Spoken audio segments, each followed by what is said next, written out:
mõtlete, miks ma siin mere ääres olen? Et ikka sellepärast, et meie lasteaias on mereaasta.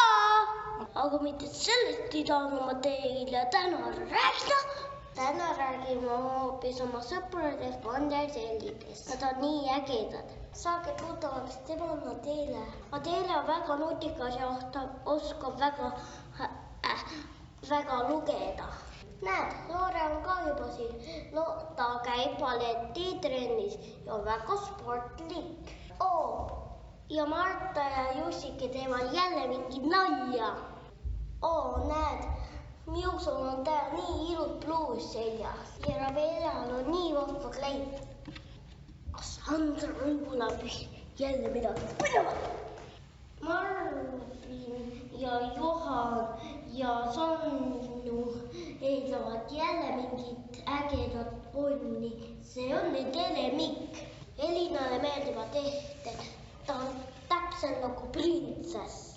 Pippa ja Aleksandra on täna nii sõbralikud ja rõõmsad. Annale meeldib meisterdada. See on selle päris osa. Oota, Ralf ja Miia on klotsides nii ägeda torni ehitanud, kus ta on alati lage hool. Kristjan on meie rühmane ja mees.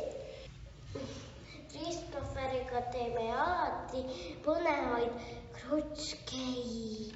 Nad on ikkagi vahvad sõbra mul. Me tuleme iga hommiku rõõmuga lasteaia.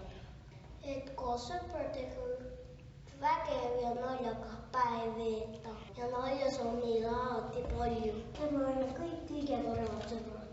Head aega!